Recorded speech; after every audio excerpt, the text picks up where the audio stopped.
Hi, and welcome to my review of the new series Bridgerton. I am a fan of historical dramas, and if you are too, then you would enjoy watching this movie on Netflix. This is my first time ever reviewing a movie on YouTube, but I like a challenge myself, so here goes. Let me know in the comments what you think of my review, or like and share if you think it was great. So, Bridgerton is based on the Bridgerton series of romance novels by Julia Quinn. Each of these novels that she writes has to do with eight Bridgerton siblings. However, in the movie, while all of the siblings are seen and there are overlapping storylines, the story of Daphne Bridgerton and Simon, the Duke of Hastings, is featured most heavily. I really like these two characters because Um, not only is it that you get to see how people's lives were like in those historical days from their perspective, but also that this movie actually captures people of different races in those times, whereas you tend to see those historical dramas focusing mostly on the lives of just whites. In this movie, they're actually black people who are in high society. Um, the eldest daughter, Daphne Bridgerton, and the three Featherington girls are all entering the social scene to search for a husband. This is the plot of the movie. So it centers around these young ladies trying to find um, a husband, right? Because in those days they had arranged marriages mostly. So you didn't get to pick and choose as a female who you actually wanted to get married to. Their first event was something put on by the Queen, and the Queen, again, this movie has different types of characters.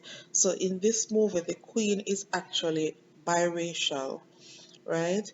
And this is kind of the first time I'm actually watching an historical drama where the queen is biracial. We know that in real life, one of the queens in England was actually biracial. And, you don't hear people talk about it so much because the concept is when you think of royalty, you think of just white people. So in this movie, actually, Simon, the Duke of Hastings, is actually black, and Daphne is white. The Queen tells Daphne at the beginning of the movie that she is flawless, which she's saying that Daphne is actually beautiful. And so this makes Daphne one of the most sought after persons in that scenery or that time in terms of finding a mate. Lady Whistledown is an anonymous source who publishes a gossip newsletter. And in the newsletter, she writes, "You do not know me, and rest assured, you never shall." Now, the entire movie that you're watching, in the entire series that you're watching, you never ever see Lady Whistledown, but you actually see people purchasing her newsletters and reading them, and whatever she writes in the newsletters seems to have an impact on the lives of the people because everybody, in high society, it's actually a gossip paper, as it says, a gossip newsletter. So whatever gossip is in town, Lady Whistledown actually writes about it, but no one knows of her identity. While Lady Whistledown is narrating in the movie, you see a man riding a horse, a very handsome man, to be honest, because Simon is very attractive, you know, dark, dark, tall, handsome. And the man riding the horse is actually Simon, and he is the Duke of Hastings, who has recently inherited that title from his dead father, right? And later on, we get to learn more about Simon's father. Simon and his father and their relationship that they had. It wasn't a very good relationship because you see that where Simon's father did not particularly have any emotion towards him or his mother. But we will talk about that later on down as the series progresses. But for this, in this episode one, you actually see Simon come home to say that he is here to look about his father's business, and he meets up with Lady Danbury. And also, Lady Danbury is a black woman, and she and Simon also have a special relationship, and that is developed later on. I like the Lady Danbury as one of the characters in the movie. Um, she represents a black woman who is very powerful and influential in that society, and also that she is very strong in terms of her how she projects herself, right? But again, we will discuss Lady Danbury later on down. Danbury's party is the first event of the season, so Lady Danbury invites Simon to come to the party, but Simon doesn't really want to go to the party because he is known for not wanting to marry.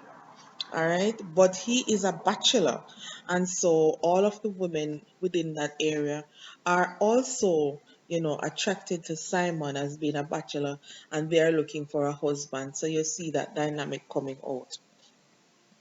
Daphne is accompanied by her brother to this party, and Daphne's brother, Anthony, he has some idea that Daphne is expected to find a suitable mate, yes, but also someone who can, financially take care of her.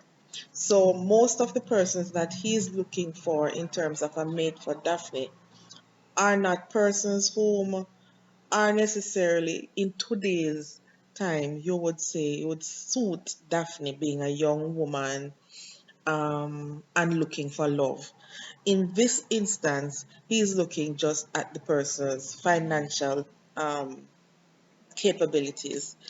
So he and Daphne ends up, having some conflict or disagreement as to the type of person that she wants as her husband. But at the end of the day, the decision rests with Anthony. So Anthony now, he tends to, you know, what would I say now? Cause all the suitors not to want to come towards Daphne because each time they attempt to make a pass at her, Anthony is in the way and he runs them away, basically. But this person now, Lord Burbrook, Anthony wants Daphne to marry to Lord Burbrook, which is an old man, him no look attractive. He has a very nasty attitude, and Daphne herself is not attracted to Lord Burbrook. All right. Anthony kind of also is kind of conflicting that Anthony wants Daphne to get married to someone to fulfill family obligations, but at the same time, he himself does not want to marry or to fulfill the family obligations of having a heir because he is secretly having sex with an opera singer named Sienna, and he is, like taking care of her like a mistress, but their relationship is not in the open. And Anthony himself doesn't want to marry and doesn't want to have a hair. All right, so that kind of plays into today's time, where you have double standards within the different sexes, where what is expected of a man is not expected of a woman, in the sense that a man gets to do whatever they want to do, but women are obligated to do things in a particular way. So the more things change, the more they actually remain the same. That's what I'm getting from it. Even though the culture was different back then, it tends to continue only in different, you have different actors and different ways in which we express things. But the system is still remaining the same, where they expect women to be persons who do what they are told, but not as, not, but how should I put it now? Women are expected to do things that men are not expected to do. Men are not expected to do. That's how I see it. Right? As I said, Anthony is secretly having sex with the opera singer. All right. In those times, women couldn't have sex before being married. All right. And you'll see where they talk about honor and making sure that the woman remains pure before they are selected for marriage. All of those things are going to come out in the series. At the next social event, Anthony tells Daphne that she's going to marry Lord Burbrook and should be grateful he figured out her life so quickly.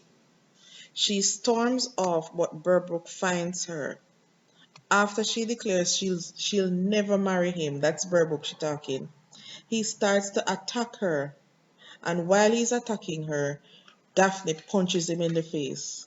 Unfortunately for Daphne, he is knocked out, because maybe if he wasn't knocked out, maybe he would have started violating her right there in the garden.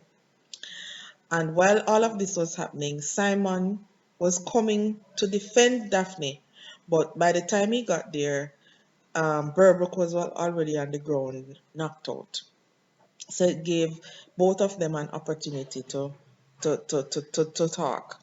So, Simon, in the garden now, Simon and Daphne, they end up deciding that in order for them to, you know, for in the interest of both of them, they would pretend to be in interested with each other, because Lady Whistledown keeps writing about him being single, and and that Daphne is not getting the number of suitors that she ought to be getting. So Daphne is looking at it that, okay, she doesn't want Burbrook, but at the same time, yeah, because when the men who were supposed she was expecting would come to her, because her brother pushes all of them away, no, none of the men are actually seeking her. So if she kind of, match up with what's his name? Simon, if Simon is interested in him and Simon is one of the most sought after bachelors, then the whole town is going to see that, and then the men would want to be drawn to come and seek her out even more, because that's how people are in relationships. We always want what we can't have. So when you see someone in a relationship, and that is a lesson for all of us, women find it difficult, especially when you have a mate that is very attractive. When you have a mate that is very attractive, once other women see you with him, they start to, try to feel out to see if they can, step into your shoes. And it's in the same sense when you have a male and a female who is very attractive. Once somebody starts, attaching themselves to you, you tend to find more people coming trying to put themselves in that person's shoes. So you have to be very careful of the person that you are choosing, one. And two, you have to understand the dynamics that when you partner with a person, that doesn't mean that other interests out there are not trying to break up your relationship in order to get involved in it. So at that point, the two of them agree.